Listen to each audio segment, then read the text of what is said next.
अब देखो गीता जी अध्याय नंबर 15 के श्लोक नंबर 4 में गीता ज्ञानदाता कहता है कि मैं भी उसी की शरण में हूं। पुण्यात्माओं, ये अनमोल खजाना पवित्र गीता जी का अभी तक छुपा पड़ा था, इन अज्ञानी ऋषियों महर्षियों संतों के हाथ नहीं लगा, क्योंकि ये योग्य नहीं थे, ये कुपात्र थे, सुपात्र नहीं थे। इसलिए परमात्मा ने उनको ये खजाना नहीं दिया। इस दास के अंदर क्या देखा प्रभु ने तुच्छ जीव में, इसके आगे ये सारा खजाना खोल दिया कि बांट अपने बच्चों में, मेरे बच्चों में, ताकि इनका कल्याण हो सके। ये देखिएगा अध्याय नंबर 15 का श्लोक नंबर 4, अध्याय नंबर 15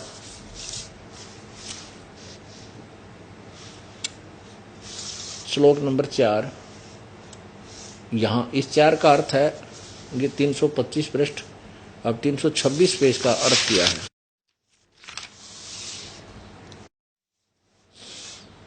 उसके पश्चात यानी तत्वदर्शी संत मिल जाए, वो तत्व ज्ञान समझने के पश्चात, उसके पश्चात उस परम पद रूप परमेश्वर को भली भांति खोजना चाहिए, जिसमें गए हुए पुरुष फिर लौटकर संसार में नहीं आते, अर्थात उनकी जन्म मृत्यु कभी नहीं होती, अर्थात वो पूर्ण मोक्ष हो जाते हैं, पूर्ण मोक्ष को प्राप्त होते हैं। और जिस परमेश्वर से पुरातन संसार वर्ष की प्रवृत्ति विस्तार को प्राप्त हुई, अर्थात जिसने इस संसार पूरे संसार की रचना की है, उसी आदि पुरुष, ओहो, उसी आदि पुरुष नारायण के मैं शरण हूं। गीता ज्ञानदाता कहता है उसी आदि पुरुष नारायण यानी पूर्ण परमात्मा के ही मैं शरण हूं। इस प्रकार दृढ़ निश्चय करके उसी परमात्मा का, उस परमेश्वर का मनन और निधिध्यासन करना चाहिए। अब ये क्या क्लियर हो गया, हमारे सदग्रंथ जो हमें ज्ञान देना चाहते हैं वो हमारे नकली गुरु हमें नहीं बता पाए, और अभी तक ये मानव समाज भ्रमित रहा। ये महर्षि की पदवी पाने वाले भी कति अज्ञानी थे, इनको वेदों और गीता का कह का भी ज्ञान नहीं था। ये मंडलेश्वर बनकर दुनिया को भ्रमित करते हैं, ये संत बनकर दुनिया को भ्रमित करके अपनी रोजी रोटी चलाते हैं। ये गधे की जूनियों में जाएंगे, इनकी दुर्गति होगी, क्योंकि हम कहीं खड़े हैं और कोई भटका हुआ व्यक्ति आ रहा, रास्ता पूछ रहा है, मार्ग पूछ रहा है, और हमें कहता है कि भाई मैंने अपने घर को जाना है, वो हमारे शहर का रास्ता बताइए।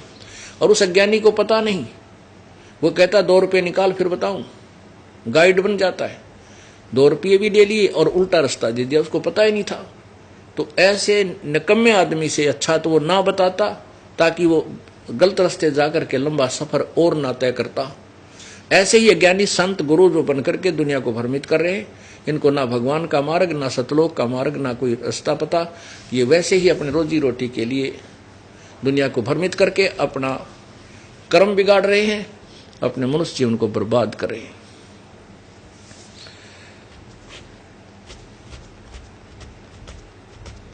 पुण्यात्माओं,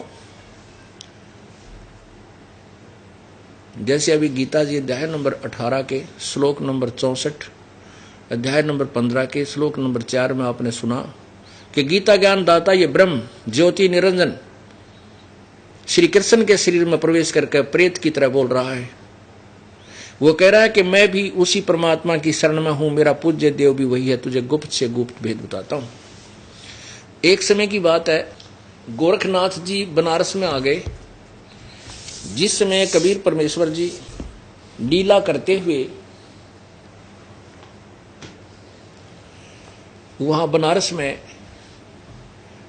प्रकट थे, उसमें उनकी छोटी सी आयु थी, 12-13 वर्ष की आयु, अपना लीला में शरीर की दिखा रहे थे, बना रहे थे। उसमें गोरखनाथ,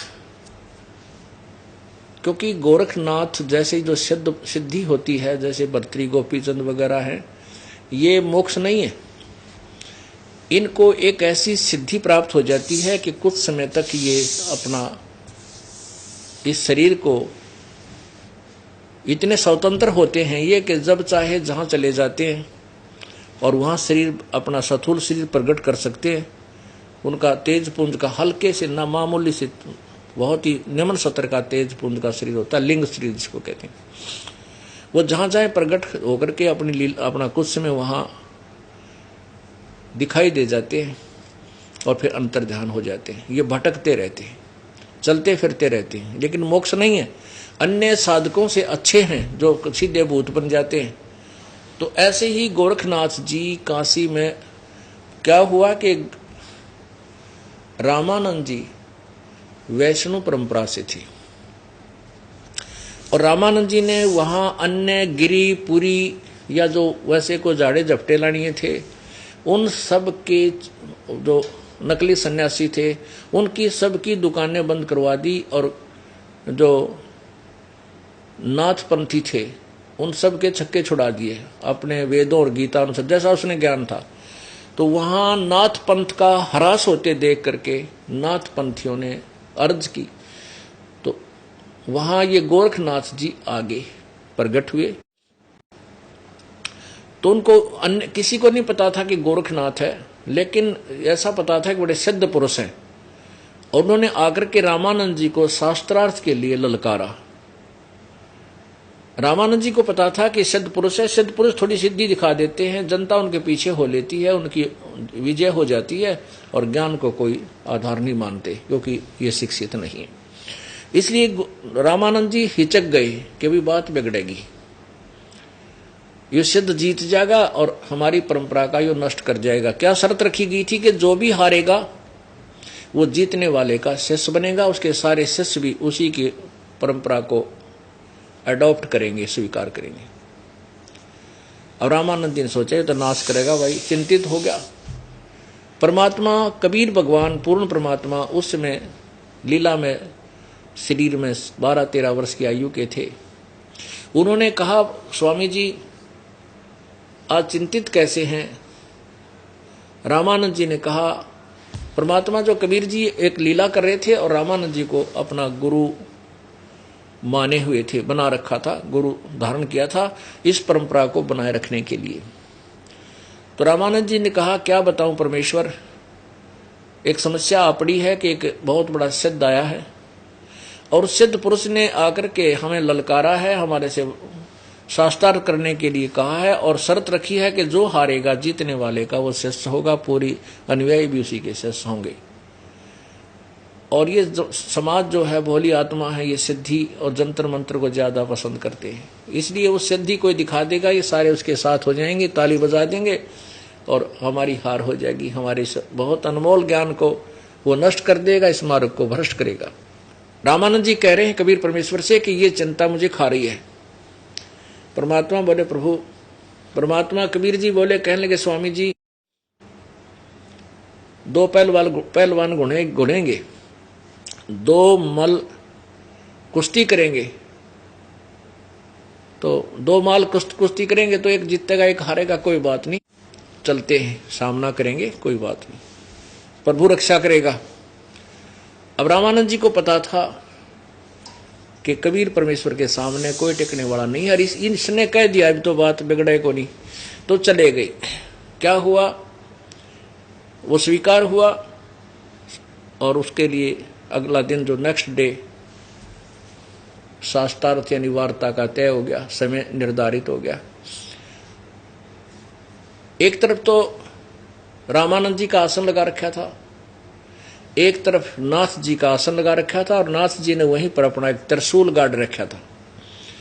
अब कबीर परमेश्वर ने बता दिया था रामानंद जी को कि वो गोरखनाथ आया है, वो भेष बदल कर बैठा है, उसको माफ सीधा कर दूंगा, आप चलो। अब रामानंद जी का हौसला बढ़ गया। अब परमात्मा अब एक गुरु मर्यादा बनाते हुए रामानंद जी तो ऊपर आसन पर बैठे हैं तख्त पर और परमात्मा नीचे बैठे हैं जमीन पर उनके चरणों में, जो गुरु और शिष्य की मर्यादा बनाए रखने के लिए, ताकि वो हमें उदाहरण दे रहे थे कि हमारे अंदर कैसी भावना, एक अच्छे शिष्य में कैसी श्रद्धा होनी चाहिए अपने गुरुदेव के प्रति, ताकि वो सफल हो सके।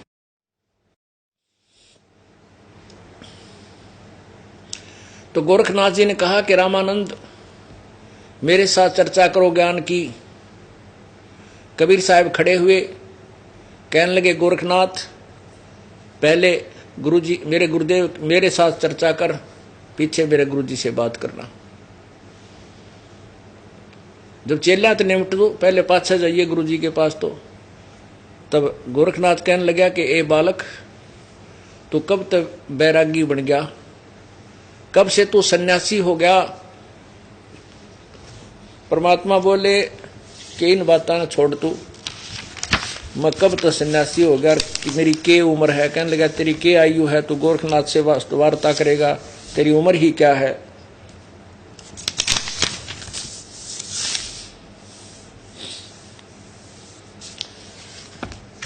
परमात्मा बोले इस बात ने तो भूल जा नाथ जी, मेरी उम्र क्या है, पहले तेरा उम्र बता दो मेरी क्या है।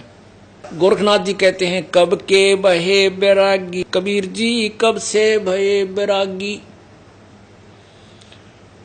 परमात्मा बोले गोरखनाथ जी कहते तू कब बन गया बैरागी? अब परमात्मा कहते हैं नाथ जी जब से बहे बैरागी, मेरी आद अंत सुध लागी। क्या बताते हैं? दूं कार आद का मेला, नहीं गुरु कोई ना था चेला। जब का तो हम योग उपासा, तब का फिरूं अकेला। क्या बताते हैं? जब ना दया पृथ्वी थी, ना कोई गुरु चेले की रिवाज थी, सबसे पहले मैं ही था पूर्ण परमात्मा रूप में। कहते धरती नहीं जद की टोपी, दीना ब्रह्मा नहीं जब का टिक्का।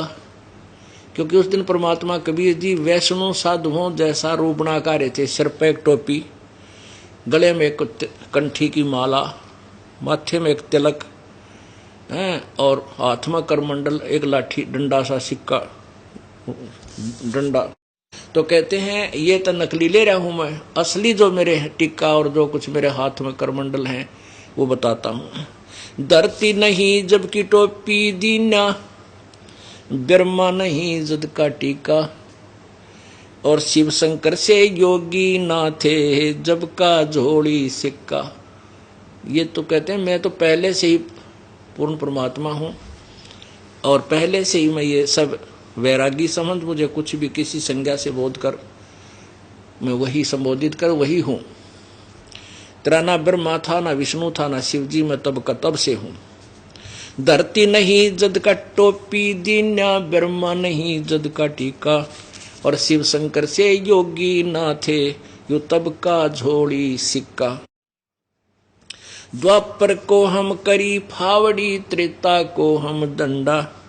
सतयुग मेरी फेरी दुहाई, और कलयुग फिरूं नौखंडा। एक पल में कहते मैं सब ब्रह्मंडों को चेक करके आ जाता हूं, एक सेकंड के अंदर। गुरु के वचन साध की संगत, अजर अमर घर पाया। कहे कबीर सुनो हो गोरख, मैं सबको तत्व लखाया। जब परमात्मा ने बताया ना गोरखनाथ, अब गोरखनाथ की सट्टी पिट्ठी गुम होगी तो भाई जड़ तो बतावा, तेरा भेद भी खोल दिया।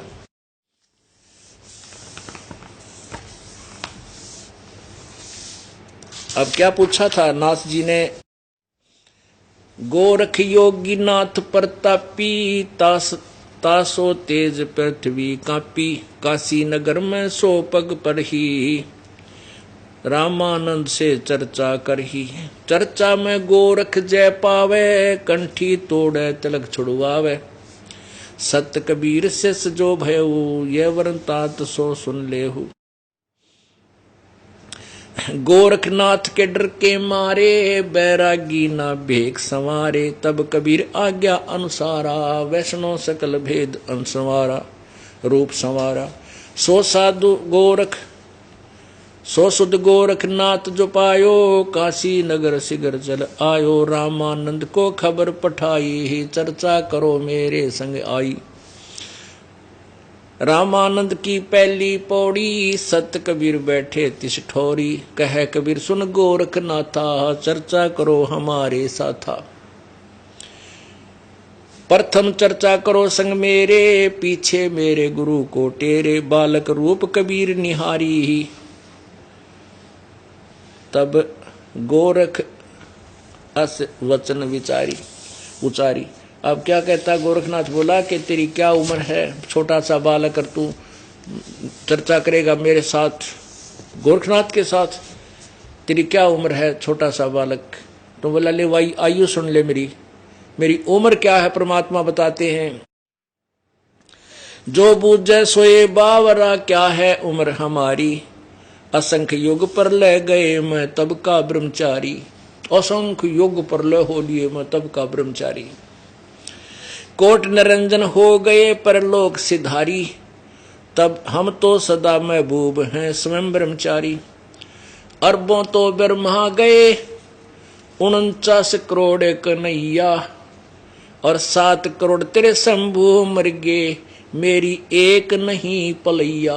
ओह, कहते हैं अरबों तो तेरे ब्रह्मा मर गए और 49 करोड़ ये तेरे कृष्ण विष्णु कृष्ण कन्हैया, और 7 करोड़ तेरे शंभू मर लिए, मेरी एक भी पल आयु समाप्त नहीं हुई है, अर्थात मैं अविनाशी भगवान हूं। पुण्यात्माओं,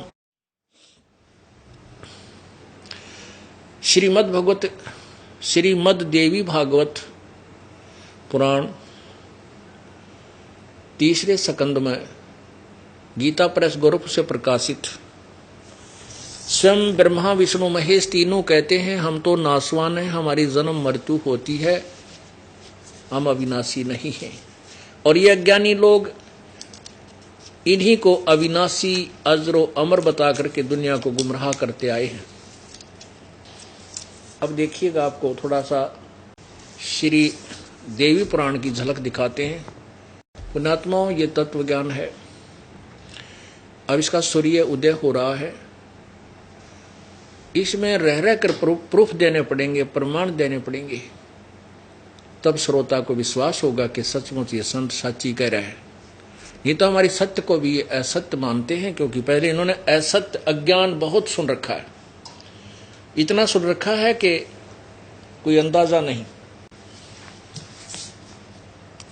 ये देखिएगा, श्रीमद् देवी भागवत संक्षिप्त सचित्र मोटा टाइप, और इसका श्रीमद् देवी भागवत संपादक हनुमान प्रसाद पोदार चिमनलाल गोस्वामी, और इनके संपादक कौन है ना, प्रकाशक और मुद्रक, प्रकाशक एवं मुद्रक गीता प्रेस गोरखपुर, गोविंद भवन कार्यालय कोलकाता का संस्थान। ये इनके फोन नंबर मोबाइल नंबर है। अब इसके स्कंद नंबर 3 में थोड़ी सी झलक दिखाएंगे आपको, ज्यादा नहीं। ये है स्कंद नंबर तीसरा स्कंद। अब इसमें क्या है थोड़ा सा मौखिक बताएंगे। दुर्गा ने एक विमान ऊपर से बुलाया, ब्रह्मा विष्णु महेश को तीनों को विमान में बैठाया, ऊपर की सैर कराई। ऊपर एक ब्रह्मा और देखा ब्रह्मलोक में जाकर, एक विष्णु और देखा, एक शिव और देखा, अलग अलग लोकों में गए। उसके बाद उनका विमान एक और द्वीप में पहुंचा, वहां जहां दुर्गा का द्वीप था वो दिखाते हैं। ये देखा तीसरे स्कंद का 118 पृष्ठ से प्रारंभ कर रहे हैं, 118 पृष्ठ से। अक्षण भर के बाद वह विमान उस शिखर से भी पवन के समान तेज चाल से उड़ा और बैकुंठ लोक में पहुंच गया। वहां भगवती लक्ष्मी का विलास भवन था। बेटा नारद, ब्रह्मा बता रहा है, वहां मैंने जो संपत्ति देखी उसका वर्णन करना मेरे लिए असंभव है। उस उत्तम परी को देखकर विष्णु का मन आश्चर्य के समुद्र में गोते खाने लगा। वहां कमल लोचन श्रीहरि विराजमान थे। अलसी के फूल के समान उनके श्री विग्रह यानी शरीर की कांति थी। पीताम्बर पहने हुए थे, 4 भुजाएं थी। वे वक्षपक्षी राजगुण पर विराजमान थे। दिव्य आभूषणों से उनकी अनुपम शोभा हो रही थी।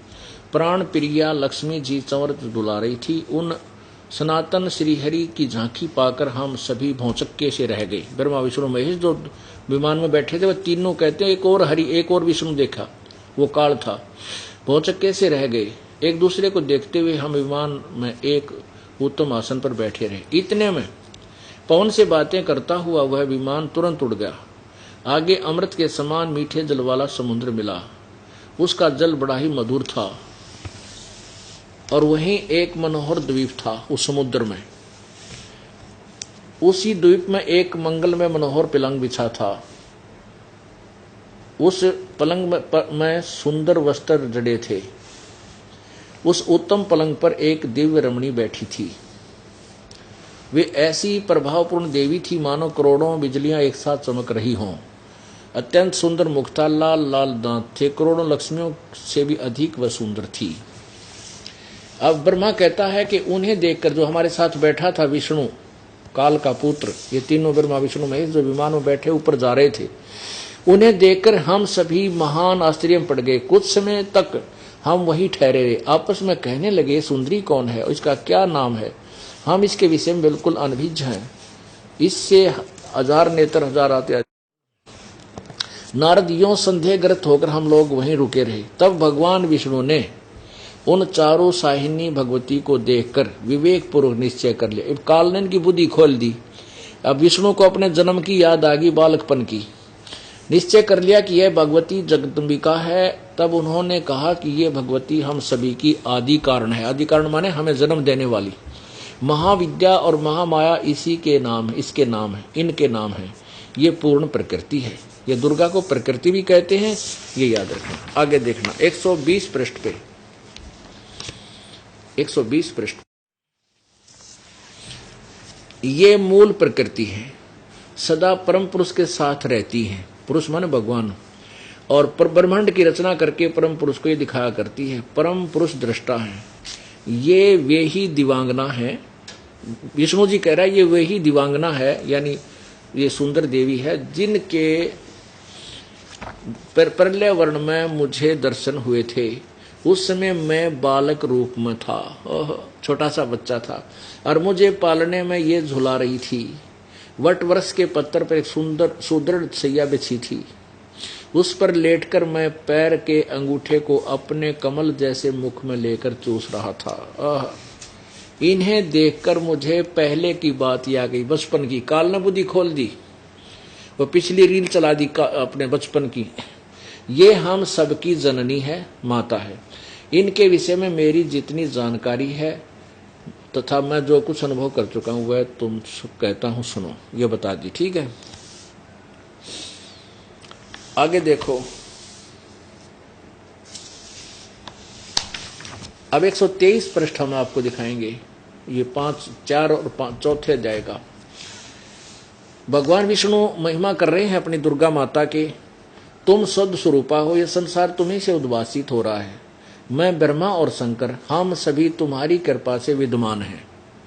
हमारा आविर्भाव माने जन्म और तिरोभाव माने मृत्यु होता है, हुआ करता है। केवल तुम ही नित्य हो, अविनाशी हो, जगत जननी हो, प्रकृति और सनातनी देवी हो। भगवान शंकर बोले, देवी यदि महाभाग विष्णु तुम्ही से उत्पन्न हुए, प्रकट हुए हैं, तो उनके बाद उत्पन्न होने वाले ब्रह्मा भी तुम्हारे ही बालक हुए। फिर मैं तमोगुणी लीला करने वाला शंकर क्या तुम्हारी संतान नहीं हुआ? अर्थात मुझे भी उत्पन्न करने वाली तुम ही हो। इसे 2 बात सिद्ध होगी देवी भागवत से कि ब्रह्मा विष्णु महेश नाशवान है, जन्म मृत्यु होती है। इनकी मां दुर्गा है, रजगुण ब्रह्मा है, सतगुण विष्णु, तमगुण शिव जी। ये 3 बातें क्लियर होगी। अब परमात्मा अपनी महिमा बता रहे हैं, वो आपके समक्ष पेश करते हैं।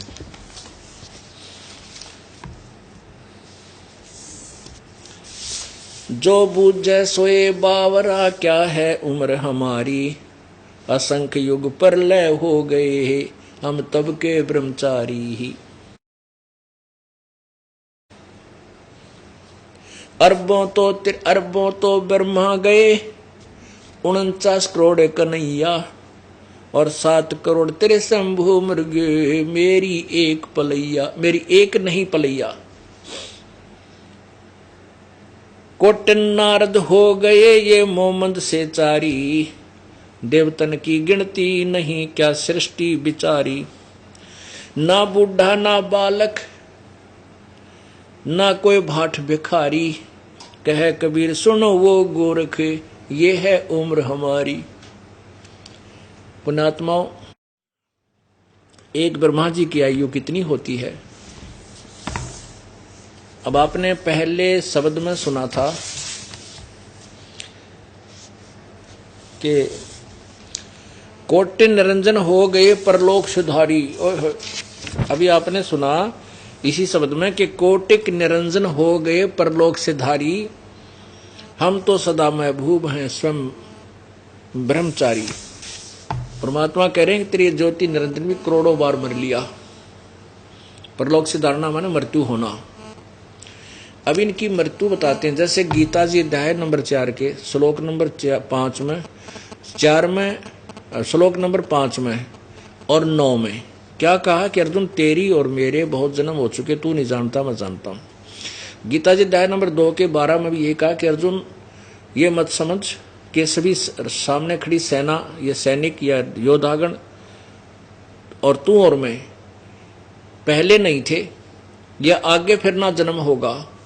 ये मत समझ के हम वर्तमान में ही हैं, अर्थात पहले भी जन्मे थे, आगे भी जन्म मृत्यु होगी, वर्तमान में भी। गीता जी अध्याय नंबर 4 के श्लोक नंबर 5 में कहा कि तेरे मेरे बहुत जन्म हो चुके, तू नहीं जानता मैं जानता हूं। 9 में कहा कि मेरे जन्म और कर्म अलौकिक है। अलौकिक का तात्पर्य है कि मैं तेरे की तरह जन्म नहीं लेता किसी स्त्री के गर्भ से। वो अभी बताते हैं आपको अलौकिक कैसे होते हैं। जैसे एक सिद्धि होती है, शरीर धारण कर सकता है। उदाहरणार्थ आदरणीय गरीबदास साहिब जी, जब इनको परमेश्वर कबीर जी मिले उसके बाद इनकी जो ज्ञान योग खुला, भक्ति सत्य की, 61 वर्ष की आयु में छुड़ानी में शरीर छोड़ दिया। वो चोला छोड़ दिया अपना जो मां से मिला था। उसके ऊपर वहां यादगार बनी हुई है जिसको छत्री साहब कहते हैं। ये दास भी वहां पहले जाता रहा है। एक सहारनपुर के अंदर एक भूमड़ नाम का सैनी बाग था उसका, वो गरीबदास जी का शिष्य हुआ था। वो संत गरीबदास जी का शिष्य हुआ था और उनकी अटूट श्रद्धा थी प्रभु में और गरीबदास जी से वो अटूट प्यार करता था। तो एक प्रॉमिस कर लिया था गरीबदास जी ने कि बेटा मैं तेरे पास आऊंगा, वहां कुछ समय रहूंगा। तो वो शरीर तो वहां छोड़ गए गरीबदास जी और 6 महीने के बाद वहां जाकर के उसी रूप में, उसी उम्र में, 61 वर्ष की उम्र में वाला शरीर धारण ऐसा ही बना लिया अपना शक्ति से, शब्द शक्ति से। और सहारनपुर में 35 वर्ष रहे उस भूमड़ भगत के पास। वहां हिंदू और मुसलमानों दोनों को ज्ञान दिया, परमात्मा की महिमा से वो परिचित हुए। आज भी चिलकाना रोड से एक कलसिया रोड निकलता है। सहारनपुर में एक चिलकाना रोड है, कलसिया रोड है। कलसिया रोड से चिलकाना रोड निकलता है। उस पे आधा किलोमीटर चलते ही लेफ्ट हैंड को आज भी यादगार वहां उपस्थित है, मौजूद है, विद्यमान है कि गरीबदास जी ने वहां शरीर छोड़ा, दूसरे शरीर का जो तेज पुंज वाले का, बगैर मां से जन्म वाले का। तो वहां भी यादगार बनी हुई है। और वहां से लोग चल करके छुड़ानी आए। छुड़ानी गांव में ये पूछने के लिए आए कि भी महाराज जी का शरीर यहां लाएं या वहीं पर अंतिम संस्कार कर दें। तो छुड़ानी गांव के लोगों ने, व्यक्तियों ने, श्रद्धालुओं ने बताया कि महाराज जी तो 30-35 वर्ष पहले शरीर छोड़ गए थे और हजारों व्यक्तियों के उपस्थिति में यहां पर इनके शरीर का अंतिम संस्कार किया हुआ, एक यादगार बना रखी थी। तो वहां छुड़ानी के लोगों को विश्वास नहीं हुआ। कुछ लोग घोड़ों पर सवार होकर के वहां गए। वहां जाकर देखा कि सचमुच वही शरीर है और वही गरीबदास जी का शरीर वहां छोड़ा हुआ है। तो उन्होंने कहा भाई ये इनकी लीला अपरंपार है और इनका यही अंतिम संस्कार कर दे। तो वो यादगार आज भी वहां विद्यमान है। ये अलौकिक है। तो ये सिद्धि होती है। परम पिता के अंदर सारी सिद्धि होती है। प्रभु की भक्ति में सभी सिद्धियां होती हैं। और इस काल ज्योति निरंजन की में केवल 8 सिद्धियां हैं। इन 8 सिद्धियों में से ये एक सिद्धि इस निरंजन को भी प्राप्त है, जिसके कारण ये अपने शरीर छोड़ देता है और स्वयं भी धारण कर लेता है। अब ये बता रहे हैं कि 49 करोड़ अरबों तो ब्रह्मा मर गए, 49 करोड़ कन्हैया और 7 करोड़ तेरे शंभु मर गए, मेरी एक नहीं पलैया। इसको विश्लेषण करते हैं। जैसे ब्रह्मा जी का एक दिन 1000 चतुर्युग का होता है। एक चतुर्युग में 43,20,000 वर्ष होते हैं। सतयुग, त्रेता, द्वापर, कलयुग, चारों युग मिलकर एक चतुर्युगी कहलाती है। ऐसे 1008 चतुर्युग का ब्रह्मा जी का दिन इतनी ही रात्रि होती है। इसको लंप संप यानी गोलमोल 1000 वर्ष मान लेते हैं। दिन इतनी ही रात्रि, तो 1000 चतुर्युग का दिन 1000 चतुर्युग की रात्रि, और ऐसे 30 दिन रात का एक महीना, 12 महीने का एक वर्ष हुआ, और 100 वर्ष की आयु ब्रह्मा जी की। ऐसे 7 ब्रह्मा मर जाते हैं, तब एक विष्णु मरता है, और 7 विष्णु की मृत्यु होती है, तब एक शिव मरता है। तो ऐसा परमात्मा कहते हैं कि ये ज्योति निरंजन जो है, अब ज्योति निरंजन जो क्षर पुरुष है, ये क्षर पुरुष ब्रह्मा विष्णु महेश का पिता, ये गीता ज्ञान दे रहा है श्री कृष्ण में प्रवेश करके। ये काल है, ये कहता है चौथे अध्याय के 34वें श्लोक में कि तेरे मेरे बहुत जन्म, चौथे अध्याय के 5वें श्लोक में कि तेरे मेरे बहुत जन्म हो चुके हैं, तू नहीं जानता मैं जानता हूं। 9वें श्लोक में कहा है चौथे अध्याय में कि मेरे जन्म और कर्म अलौकिक हैं। कैसे हैं? जब 70,000 ये त्रिलोकीय शिव मर जाते हैं, 70,000, तब एक जो ब्रह्मलोक में युकाल 3 रूप धारण करके रहता है, एक महाब्रह्मा, महाविष्णु, महाशिव, इसको ब्रह्मलोकीय शिव, ब्रह्मलोकीय विष्णु, ब्रह्मलोकीय ब्रह्मा भी हम इसका नाम रखते हैं। तो ब्रह्मलोकीय जो शिव है, इसकी मृत्यु 70,000 त्रिलोकीय शिव की मृत्यु के उपरांत होती है। अब 70,000 और ये एक जो काल की मृत्यु होती है, ये युग होता है एक परब्रह्म का, अक्षर पुरुष का। ऐसे ही अक्षर पुरुष की उम्र होती है 1000 युग का दिन, 1000 युग की रात। इसमें चतुर्युग नहीं होता परब्रह्म की आयु में, ओनली युग, नोट चतुर्युग। और ऐसे ही 30 दिन रात का एक महीना, 12 महीने का एक वर्ष, और 100 वर्ष की परब्रह्म की आयु, फिर भी मृत्यु होती है। कबीर परमेश्वर अर्थात सतपुरुष, पूर्ण ब्रह्म, परम अक्षर ब्रह्म, इसकी मृत्यु नहीं होती, इनकी आयु नहीं है। तो यहां क्या बता रहे हैं कि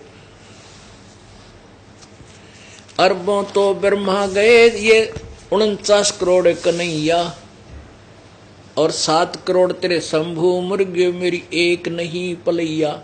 अब 70,000 को 1000 तो गुणा कर दे, करोड़ से गुणा कर दे,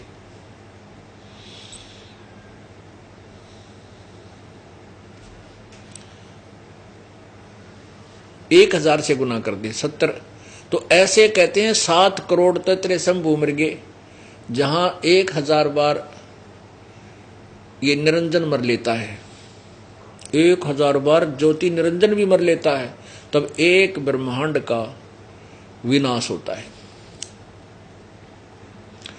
तो क्या परमात्मा, क्या ना एक ब्रह्मांड नहीं, 21 ब्रह्मांड का विनाश होता है। 21 ब्रह्मांड का, एक ब्रह्मांड का विनाश होता है जब ब्रह्मलोक के अंदर ये काल शिव रूप में जहां रहता है, जब इसकी एक मृत्यु होती है। इसकी पहले ब्रह्मा रूप में शरीर छोड़ता है, फिर महाविष्णु रूप में शरीर छोड़ता है, फिर ये महाशिव रूप में जो शरीर छोड़ता है, उसमें इसकी 49 यानी 70,000 त्रिलोकीय शिव की मृत्यु हो चुकी होती है। इसके बाद फिर ये दूसरे ब्रह्मांड में चला जाता है, तो उसमें फिर नए सिरे से अपना ऐसे दुर्गा और ये दोनों की मृत्यु होती है। ये दोनों ही शरीर धारण कर लेते हैं, आत्मा वही रहती है, और वहां से फिर ये ब्रह्मा विष्णु महेश की उत्पत्ति करते हैं, नए सिरे से ब्रह्मांड में ऐसे अपनी उत्पत्ति प्रारंभ करते हैं। तो यहां क्या बताना चाहते हैं परमात्मा, कोटि निरंजन हो गए परलोक सिधारी, हम तो सदा महबूब हैं स्वयं ब्रह्मचारी। अरबों तो ब्रह्मा गए 49 करोड़ कन्हैया, ये 7 करोड़ तेरे शंभु मर गए, मेरी एक नहीं पलैया।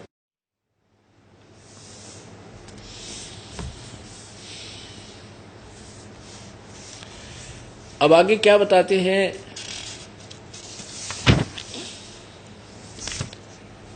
अब गोरखनाथ जी ने सोचा भाई ये तो बहुत बात पना हुआ है और बाता मत आगे आने नहीं देता, अब इसको मैं सिद्धि दिखाता हूं। वादा करा था, बातचीत थी कि हम गोष्ठी करेंगे, विचार विमर्श करेंगे ज्ञान के ऊपर। अब ज्ञान हार गया तो गोरखनाथ जी आगे हुए जंतर मंत्रा पे।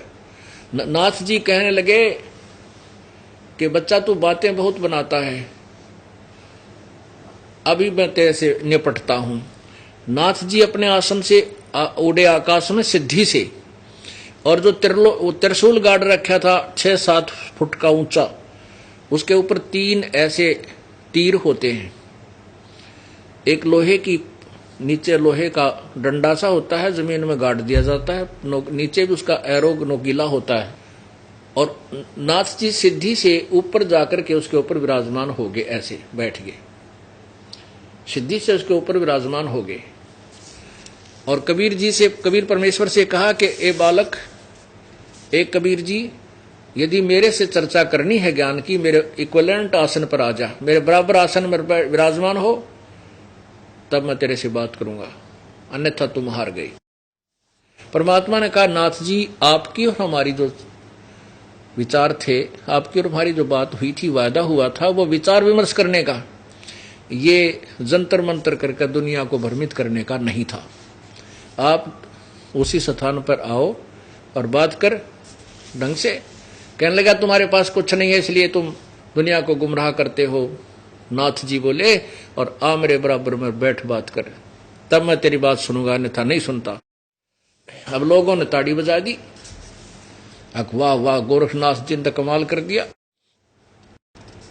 परमात्मा ने क्या पहले मालूम था कि वो बच्चे की उम्र की बुद्धि कहां तक काम करेगी गोरखनाथ की।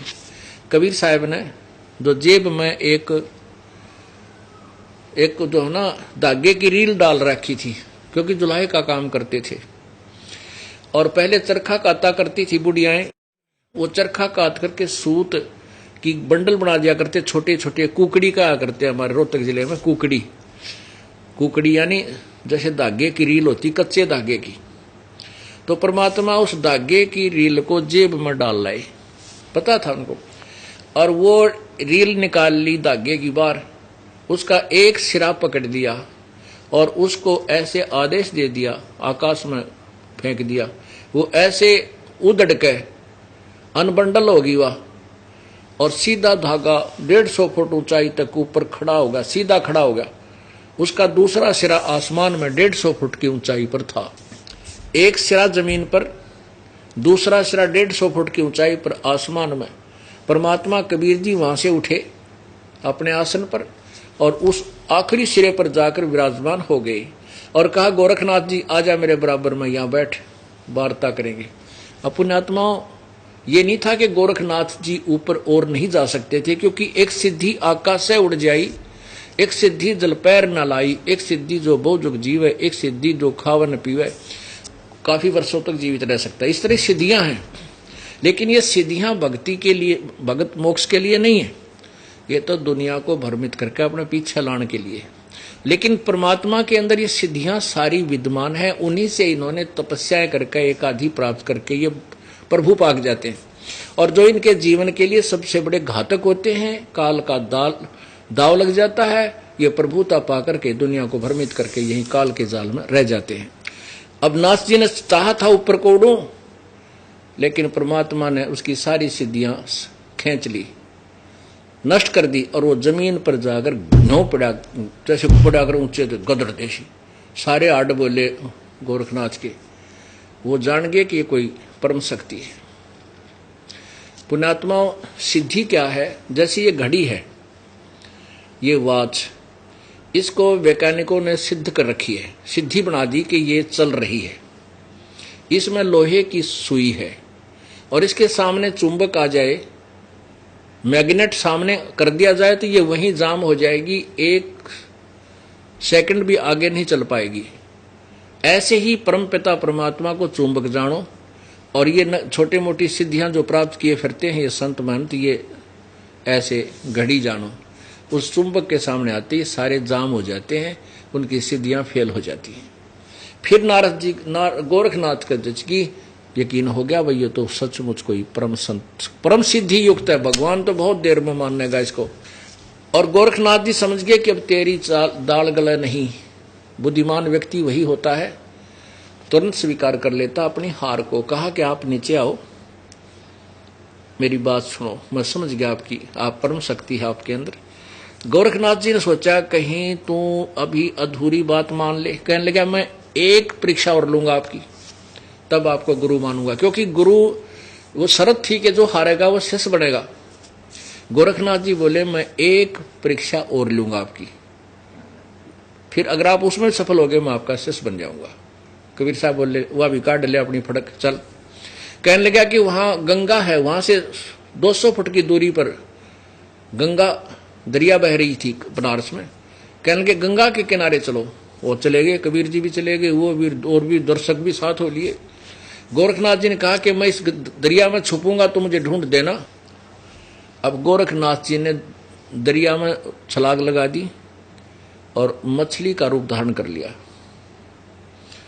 परमात्मा ने वही मछली पकड़ी, वहां सैकड़ों मछलियां थी, वही मछली पकड़ी और किनारे लाके गोरखनाथ बैठा दिया। ले अब गोरखनाथ जी ने चरण पकड़ दिए कि आप सचमुच परम शक्ति हो। तो पूछा कि आप कहां से आए, आप कौन हो? तो परमात्मा बताते हैं अवधू अवगत से चल आए। अविगत जिसके विषय में कोई नहीं जानता, उस स्थान से, उस अतिथि से मैं आया हूं, सतलोक से। अवधू अवगत से चल आए, अवधू अवगत से चल आया, कोई मेरा भेद मर्म ना पाया। मेरे विषय में कोई नहीं जानता, मैं कहां से आया हूं, उस स्थान से आया हूं। ना मेरा जन्म ना गर्भ बसेरा, बालक बिन दिखलाया, काशी नगर जल कमल पडेरा, तहां जुलाहे न पाया। मात पिता मेरे कछु नाही, ना मेरे घर दासी, जुलाहे का सुत आण कहाया, जगत करे मेरी आसी। 5 तव का धड़नी मेरे, जानो ज्ञान अपारा, यो सत्य स्वरूपी नाम साहेब का, ओहे नाम हमारा। अदर दीप गगन गुफा में तानिज वस्तु सारा, तेरा ज्योत स्वरूपी अलख निरंजन, वो भी धरता ध्यान हमारा। अब ये नाथ पंथी क्या कहते हैं, अलौख निरंजन। हमारे गांव में था एक बाबा जी का डेरा, जो बाबा मस्तनाथ बोहर वाले का अनुयायी, वहाँ उनका डेरा है। 10-20 एकड़ जमीन भी उस डेरे के नाम श्रद्धालुओं ने, गाँव वालों ने दे रखी है। वहाँ एक बाबा मांगने आता था सुबह सुबह, और उन्होंने कहा था अलख निरंजन दियो माई, अलख निरंजन। तो वो अलख निरंजन ये क्या कहते हैं कि परमात्मा अलख निरंजन है, वो दिखाई नहीं देता। अलख माने तो दिखाई ना दे, निरंजन माने प्रभु, यानी ये निराकार परमात्मा मानते हैं। ये काल तक इनकी बुद्धि सीमित है। तो यहां परमात्मा कहते तेरा ज्योति स्वरूपी हो अलख निरंजन, वो भी धरता ध्यान हमारा। गोरखनाथ जी को कह रहे हैं कि तेरा वो अलख निरंजन भी मेरी पूजा करता है। जैसे गीता जी में स्वयं स्वीकार कर रहा है। गीता जी अध्याय नंबर 15 के श्लोक नंबर 4 और अध्याय नंबर 18 के श्लोक नंबर 64 में कहा है कि मेरा भी पूज्य देव वही है, मैं भी उसी की शरण में हूं। अवधू अवगत से चल आया, मेरा कोई भेद मर्म ना पाया।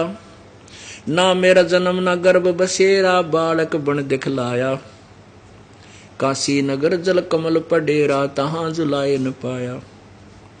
मात पिता मेरे कछु नाही, ना मेरे घर दासी, जुलाहे का सुत आण कहाया, यो जगत करे मेरी आसी। 5 तत्व का धड़नी मेरे में, जानो ज्ञान अपारा, सत्य स्वरूपी नाम साहेब का, ओहे नाम हमारा।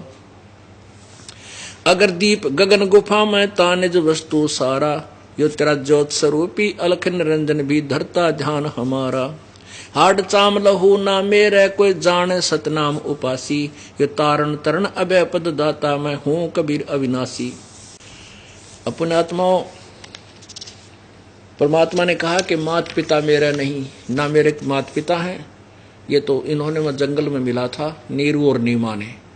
और मेरे कोई पत्नी नहीं है, ना मेरे घर दासी, और जुलाहे का पुत्र आण कहा है, जगत करे मेरी ऐसी। कहते कोई पिछला संस्कार था मेरा और इनका, कोई किसी वचनबद्ध, और मैं इनके घर आया हूं। काल ने इनको यहाँ पैदा कर दिया और मैंने यहाँ आना आवश्यक था, और साथ में हमारी कुछ और भी इच्छा थी। परमात्मा ने अपने कई एक ही तीर से कई शिकार खेलने होते हैं। तो क्या बताते हैं कि जुलाहे का सुत आन कहा जगत करे मेरी ऐसी, मजाक बना रहे हैं। तो जुलाहा था, दानक था, के जाने क्या जाने भक्ति को। परमात्मा कहते हैं आने दो टाइम, हम भी जनाएंगे भक्ति को। कबीर साहब अब क्या कहते हैं, सत्य स्वरूपी नाम साहिब का ओए नाम हमारा। उस परमेश्वर का जो वास्तविक नाम है वही मेरा नाम है, कबीर, सत कबीर। परमेश्वर कहते हैं वेद मेरा भेद है और मैं ना वेदन के माही, और जौन वेद से मैं मिलूं वो वेद जानते नहीं।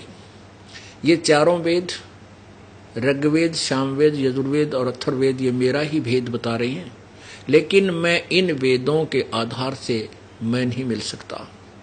इन वेदों में केवल इतना ही लिखा है कि मेरा ओम नाम है, ब्रह्म का जाप ओम है, और उस पूर्ण परमात्मा की भक्ति आपने करनी है तो किसी तत्वदर्शी संत की तलाश करो।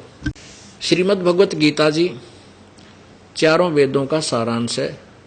गीता जी अध्याय नंबर 8 के श्लोक नंबर 13 में स्पष्ट किया है कि मेरा तो, गीता ज्ञान दाता कह रहा कि मेरा तो केवल एक ओम मंत्र है और कोई मंत्र है ही नहीं। ये देखिएगा श्रीमद् भगवत गीता और अध्याय नंबर 8 का श्लोक नंबर 13 देखो। ये 13, इसका संस्कृत देखो पहले। ओम इति एकाक्षरम ब्रह्म व्यवहारण माम अनुसमरण, यह प्रयाति तजन देहम यह स याति परमाम गतिम। क्या बताया है कि सब यहां से शुरू होता है ओम, क्योंकि दोनों का इकट्ठा कर रखा है 12 और 13 का, हम 13 लेंगे। यहां से है ओम इति एक अक्षरम। इन्होंने गलत किया थोड़ा, इस एक अक्षर रूप ब्रह्म को उच्चारण करता हुआ उसके अर्थ स्वरूप मुझ निर्गुण ब्रह्म का चिंतन करता शरीर को त्याग कर जाता है वह पुरुष परम गति को प्राप्त है। ये देखिए इसका सीधा अर्थ है ओम इति एकाक्षरम ब्रह्म व्याहरण माम अनुसमरण। इति ओम, ओम इति माने यह एक अक्षर है, एकाक्षरम, एक अक्षर यही है मेरा। ओम इति एक अक्षरम माम ब्रह्म, माम ब्रह्म व्यवहारण अनुसमरण। ये संस्कृत में ऐसे उल्टा सुल्टा जुड़ा कर रहे हो। ओम इति एक अक्षरम माम ब्रह्म व्यवहारण अनुसमरण। इसका अर्थ है कि मुझ ब्रह्म का, माम माने मुझ, ब्रह्म माने ब्रह्म का, इति माने यह है, एक अक्षर माने एक अक्षर ओम ही है, व्यवहारण माने उच्चारण करके। व्यवहारण इन्होंने खुद लिखा है, यहां देखो व्यवहारण, व्यवहारण माने उच्चारण करता हुआ, व्यवहारण उच्चारण करता हुआ, और समर्थ माने अनुसमरण चिंतन करता हुआ। इसका अर्थ यह है कि ओम इति एकाक्षरम ब्रह्म व्यवहारण माम अनुसमरण, माम ब्रह्मुज ब्रह्म का केवल इति माने यह है, एक माने एक अक्षर ओम है। उच्चारण करते हुए स्मरण करता हुआ, इसका उच्चारण करते हुए स्मरण करता हुआ जो समाज शरीर त्याग कर जाता है, अंतिम यानी अंतिम सांस तक इसका सेवन करता है, मेरे वाली परम गति को प्राप्त होता है। और अपनी परम गति को 7वें अध्याय के 18वें श्लोक में स्वयं कहता है वो तो अनुतमाम है, घटिया है। इसलिए 18वें अध्याय के 62वें श्लोक में कहा कि उस परमेश्वर की शरण में जा जिसकी कृपा से तो परम शांति और शाश्वत स्थान यानी सतलोक को प्राप्त होगा। अब एक ब्रह्म है। और फिर गीता जी अध्याय नंबर 4 के श्लोक 34 में कहा कि उस परमेश्वर की तन प्राप्ति करनी है तो उसके लिए तत्वदर्शी संत की खोज कर। यह ऐसे ही यजुर्वेद अध्याय नंबर 8 के श्लोक नंबर 10 और 13 में दोनों में स्पष्ट किया है कि परमात्मा के बारे में कोई तो साकार का है, कोई निराकार, कोई जन्म लेने वाला, कोई ना जन्म लेने वाला बताता है। उसके विषय में कोई तत्वदर्शी संत, धीराणाम तत्वदर्शी संत तुझे बताएंगे, उनसे सुन ले। यानी वेदों का ज्ञान भी इनकम्प्लीट है, यानी गलत नहीं कह सकते, अधूरा है। जैसे मैट्रिक तक का सिलेबस है वो गलत नहीं कह सकते, लेकिन इनकम्प्लीट है, एमए और पीएचडी बीए का नहीं है। ऐसे उसके लिए अलग कॉलेज है, अलग से उसकी स्थिति है। इसलिए गीता जी के ज्ञान का जहां तक संबंध है, वेदों का ज्ञान का जहां तक संबंध है वो ठीक है, लेकिन वो पूर्ण मोक्षदायक नहीं है। इसलिए तत्वदर्शी संत और पूर्ण परमात्मा की आपको आवश्यकता पड़ती है परमात्मा पाने के लिए। बोलो सतगुरुदेव सत साहिब। कर जोरूं विनती करूं, धरूं चरण पर शीस। गुरु जी राम देवानंद जी महाराज ने दियो नाम बख्शीश। कोटि कोटि सिजदा करूं, कोटि कोटि प्रणाम। चरण कमल में राखियो मैं, बंदी जाम गुलाम। कुत्ता तेरे दरबार का, मोतिया मेरा नाम। गले प्रेम की जेवड़ी, जहाँ खेचो वहाँ जाऊं मैं। तो करो तो बावड़ू, दूर दूर करो तो जाऊं। जो राखो तो ही रहूं, जो देवो सो खाऊं।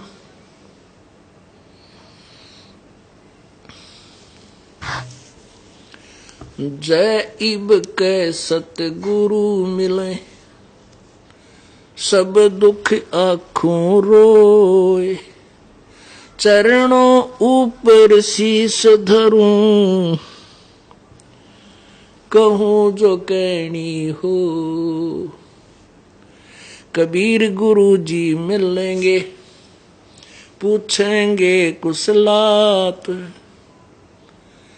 आद्य अंत की सब कहूं, अपने दिल की बात। हे गुरु जी तुम ना भूलियो, चाहे लाख लोग मिल जाएं।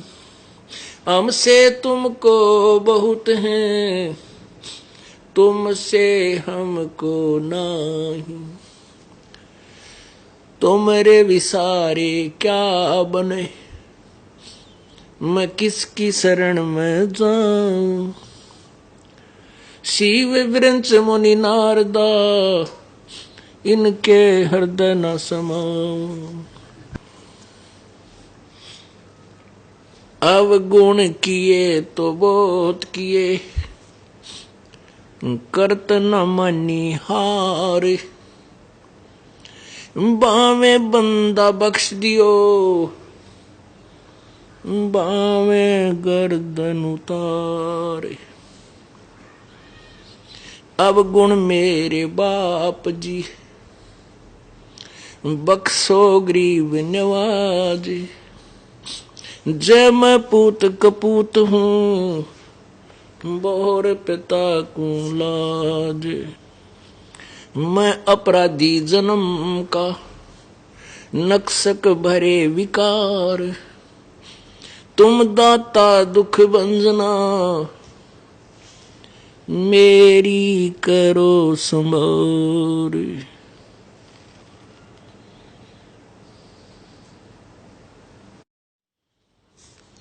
बंदे तो करे बंदगी, जय चावे दीदार।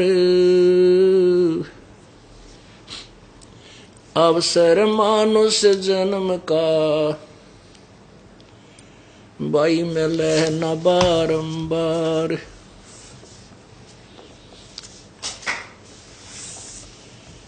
मानुष जन्म पाके, मानुष जन्म पाके, नहीं रटे हरि नाम। जैसे कुआ जल बिना, बनवाया क्या काम। कबीर लूट सको तो लूटियो, लूट सको तो लूटियो। ये राम नाम की लूटी, पीछे फिर पछताओगे, प्राण जाएंगे छूट।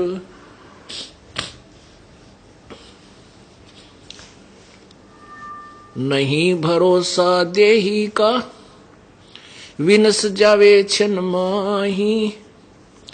श्वास उश्वास में नाम जपो भाई, और यतन कछु नाही। श्वास उश्वास में नाम जपो, व्यर्था श्वास मत खो। ना जाने इस श्वास को, आवन हो कि न हो। मर्द गर्द में मिल गए, मर्द गर्द में मिल गए, वो रावण से रणधीर। कंस के सी चाणूर से भाई, हिरणाकशिपु बलबीर। तेरी क्या बुनियाद है, जीव जन्म धर लेत। गरीब दास हरि भक्ति बिन, तेरा खाली रह जा खेत। कबीर झूठे सुख को सुख कहें, इस झूठे सुख को सुख कहे, ये मान रहा मन मोदी। ये सकल चबीना काल का भाई, कुछ मुख में कुछ गोद।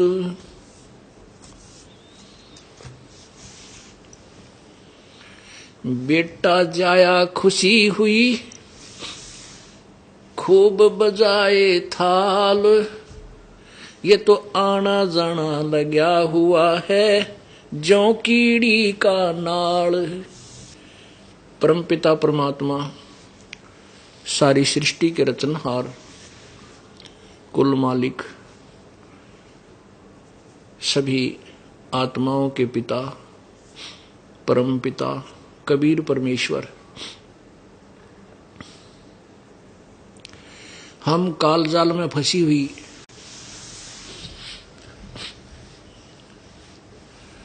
अज्ञानी आत्माओं को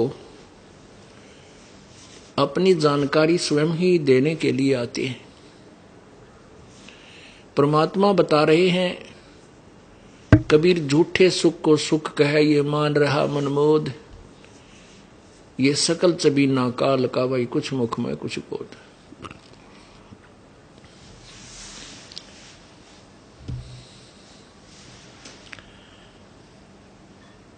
फिर क्या बताते हैं, बेटा जाया खुशी हुई और बहुत बजाए थाल।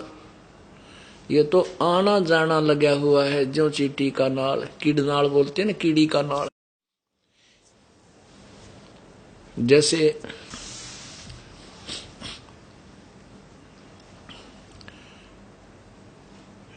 क्या मानते हैं कि जिनके पुत्र हो जाता था, राजा लोग तो खुशी प्रकट करते थे बैंड बाजे बजा के, पूरे नगर में गाने नाचने और खूब खुशी मनाते थे यदि राजा के लड़का हो जाता था। और हमारे जैसे गरीब व्यक्ति क्या करते थे, जिनका पुत्र उत्पन्न हो जाता वो या थाली लेकर पीटा करते, डंडा से वो थाली बजाया करते। तो किसी के गांव में, नगर में, अड़ोस पड़ोस को पता होता था कि उनके बच्चा होने वाला है। जिसके यहाँ भी थाली बजने की आवाज आ जाती तो समझ लिया करते थे कि उनके लड़का हो गया है।